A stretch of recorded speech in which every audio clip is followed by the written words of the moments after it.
నమస్తే. గాంధీ భవన్ లో తెలంగాణ కాంగ్రెస్ క్రమశిక్షణ కమిటీ మాజీ ఎమ్మెల్సీ కొండా మురళి కలిశారు. 6 పేజీలతో కూడిన లేఖను కమిటీకు సమర్పించారు. కమిటీ ముందుకు రావాలని ఎవరూ పిలవలేదన్నారు. పార్టీ మీద గౌరవంతో గాంధీ భవన్ కు వచ్చామని తెలిపారు. మంత్రి సీతక్కతో ఎలాంటి పంచాయతీ లేదన్నారు. వరంగల్ జిల్లాలో ఉన్న 2 పార్లమెంట్ స్థానాలు నిన్న వర్గాలకు కేటాయించి కీలక పాత్ర పోషించామన్నారు. 2007లో అప్పటి ఉమ్మడి ఆంధ్ర రాష్ట్రంలో జరిగిన నియోజకవర్గాల పునర్విభజన ప్రక్రియను, వరంగల్ జిల్లాకు సంబంధించిన వ్యవహారాన్ని నాటి సీఎం వైఎస్ తెలిపారు. వరంగల్ జిల్లా నుంచి ఎక్కువ మంది దళితులు, గిరిజనులకు అవకాశం కల్పించాలని, ఈ జిల్లాలో ఎక్కువ మందికి పునర్విభజనలో ఆయా వర్గాలకే నేను సీట్లు కేటాయించాలని తెలిపారు.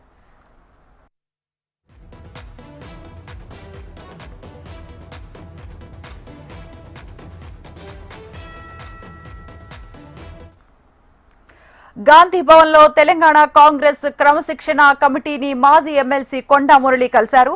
6 పేజీలతో కూడిన లేఖను కమిటీలకు సమర్పించారు. కమిటీ ముందుకు రావాలని ఎవరూ పిలవలేదన్నారు. పార్టీ మీద గౌరవంతో గాంధీ భవన్ కు వచ్చామని తెలిపారు. మంత్రి సీతక్కతో ఎలాంటి పంచాయతీ లేదన్నారు. వరంగల్ జిల్లాలో ఉన్న 2 పార్లమెంట్ స్థానాలు నిమ్మ వర్గాలకు కేటాయించడంతో కీలక పాత్ర పోషించారన్నారు. 2007లో అప్పటి ఉమ్మడి ఆంధ్రప్రదేశ్ రాష్ట్రంలో జరిగిన నియోజకవర్గాల పునర్విభజన ప్రక్రియను, వరంగల్ జిల్లాకు సంబంధించిన వ్యవహారాన్ని నాటి సీఎం వైఎస్ అప్పగించారని తెలిపారు. వరంగల్ జిల్లా నుంచి ఎక్కువ మంది దళితులు, గిరిజనులకు అవకాశం దక్కాలని, ఈ జిల్లాలో ఎక్కువ మందికి పునర్విభజనలో ఆయా వర్గాలకే నేను సీట్లు కేటాయించానని తెలిపారు. ఇదే అంశానికి సంబంధించిన ఫుల్ అప్డేట్స్ మా కరెస్పాండెంట్ ప్రేమ్ లైవ్ లో అందిస్తారు. Prem, over to you.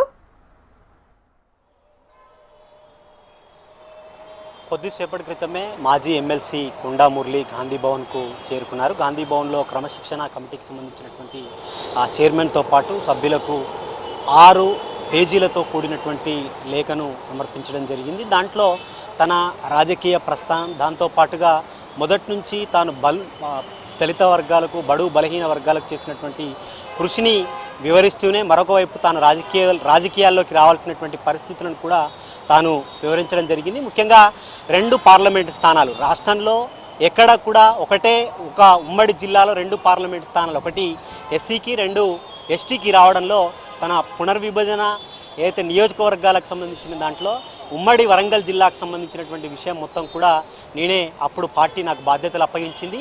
నా భావజాలం కూడా మొదటి నుంచి బడుగు బలహీన వర్గాలకు దగ్గరగా ఉంటుంది. అందుకోసమనే ఒక పార్లమెంటును ఎస్సీకి, ఒక పార్లమెంటు నియోజకవర్గాన్ని ఎస్టీకి ఇవ్వాలని చెప్పి తాను మొదటి నుంచి కూడా కోరాను.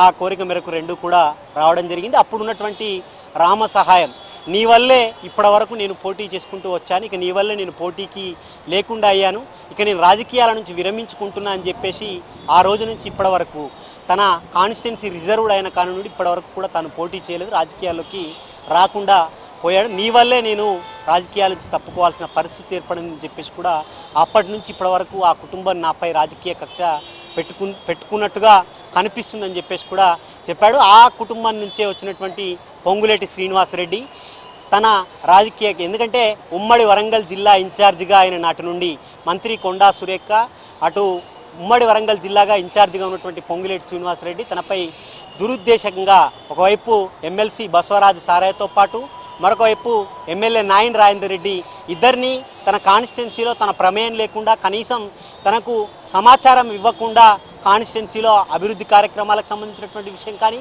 మిగతా తిరుగుతున్నారని చెప్పేసి కూడా ఆ లేఖలో వారు పేర్కొనడం జరిగింది. మరొక వైపు రాజేందర్ రెడ్డి, మరొక వైపు రేవూరు ప్రకాష్ రెడ్డి, ఇటు గండ్ర సత్యనారాయణరావు, గన్పూర్ కాన్స్టిట్యున్సీ, జనగామ, ఉమ్మడి వరంగల్ జిల్లాలో ఉన్నటువంటి 12 కాన్స్టిట్యున్సీలలో కూడా ఎక్కడికక్కడ తన రాజకీయ ప్రస్థానం మొదలైన నాటి నుండి ఇప్పటి వరకు కూడా ఆనాడు ఉన్నటువంటి రాడికల్ మూమెంట్లో కానీ, ఇప్పుడు ప్రత్యక్ష రాజకీయాల్లో కానీ ఉన్నటువంటి అభిమానులు ప్రతి జిల్లాలో మొత్తం అన్ని నియోజకవర్గాల్లో ఉన్నారు. వారు నా అభ్యర్థులుగా ఎవరైతే నేను ఎవరికి సపోర్ట్ చేయమని చెప్తే వారికి సపోర్ట్ చేసి గెలిపించినటువంటి పరిస్థితులను అన్నిటిని కూడా చూసుకుంటూ వచ్చాం.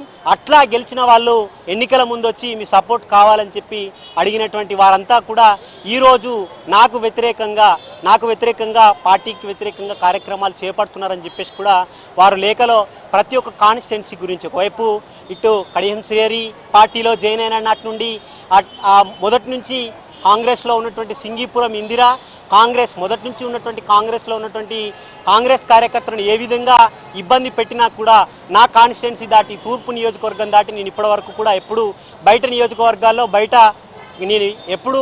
నేను వెళ్ళలేదు. కానీ ప్రతి ఒక్కరు కూడా ఆ కాన్స్టిట్యున్సీ కాకుండా నా వచ్చి మిగతా తూర్పు నియోజకవర్గంలో వస్తున్నారని చెప్పేసి వారు లేఖలో పేర్కొనడం జరిగింది. మరొక వైపు వర్ధన్నపేట, యశస్విని రెడ్డి ఈ 2 కాన్స్టిట్యున్సీలు మినహా మిగతా వారంతా కూడా ఎన్నికల ముందు నా సహాయం కోరారు. ఎన్నికల తర్వాత ఇప్పుడు నాకు వ్యతిరేకంగా మాట్లాడుతున్నారని చెప్పేసి కూడా వారు చెప్పడం జరిగింది. మరొక వైపు నన్నెవరు గాంధీ భవన్లో నాపై చేసినటువంటి గతంలో వారు ఫిర్యాదు చేస్తే చేయవచ్చు, కానీ నాకు నోటీసులు ఇవ్వడం కానీ నన్ను వచ్చి వివరణ ఇవ్వాలని చెప్పి ఎవరూ అడగలేదు. కేవలం పార్టీ మీద మర్యాద, పార్టీ మీద ఉన్నటువంటి గౌరవంతో నేను నా తరపున ఈ లేఖని ఇస్తున్నానని చెప్పేసి కూడా వారు క్రమశిక్షణ కమిటీకి ఆ లేఖ ఇచ్చినట్టుగా కొంత సమాచారం అయితే అందుతుంది. శ్రవంతి, అయితే మురళి ఇప్పుడు క్రమశిక్షణ కమిటీ సభ్యులు కానీ పార్టీ వర్గాలు కానీ కొండా మురళి స్టేట్మెంట్స్ పై స్పందించారా? అట్లీస్ట్ కొండా మురళి ఆరోపణలు చేసిన సభ్యులైనా స్పందించారా కొండా మురళి స్టేట్మెంట్ పై? ఒకటి వాస్తవానికి కొండా మురళి చేసినటువంటి వ్యాఖ్యలు రెండు కూడా ఒకటి కడియం శ్రీహరిపై, రెండోది రేవూరు ప్రకాష్ రెడ్డిపై, ఆ ఇద్దరిపై కూడా చేసినటువంటి వ్యాఖ్యలపై ఇప్పటికే ఉమ్మడి వరంగల్ జిల్లాకు సంబంధించినటువంటి కాంగ్రెస్ నాయకుల సమావేశం జరిగింది.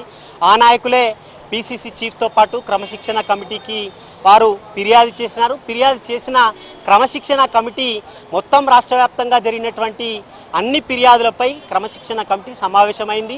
మరొక మారు సమావేశం అయిన తర్వాత ఎవరెవరి ఫిర్యాదులు పరిశీలించి వారికి నోటీసులు ఇవ్వాలని చెప్పి క్రమశిక్షణ కమిటీ భావించింది. అంతలోపే కొండా మురళి తానే స్వయంగా వచ్చి జిల్లాలో ఉమ్మడి వరంగల్ జిల్లాకు తనకు ఉన్నటువంటి అనుబంధం, దాంతోపాటుగా ఉమ్మడి వరంగల్ జిల్లాలో జరుగుతున్నటువంటి పార్టీలో దాంతోపాటుగా నియోజకవర్గాల్లో జరుగుతున్నటువంటి పరిణామాలన్నింటినీ కూడా లేఖ ద్వారా వివరించినారు. కాబట్టి ఇప్పుడు క్రమశిక్షణ కమిటీ ఆ ఇద్దరిపై చేసినటువంటి వ్యాఖ్యలపై వారిని అడుగుతుందా, లేకపోతే దానిపై దానిపై వివరణ ఇస్తారనేది మరికొద్ది సేపట్లోనే తెలియబోతుంది. Sravanthi. Right Prem, thank you for joining with us.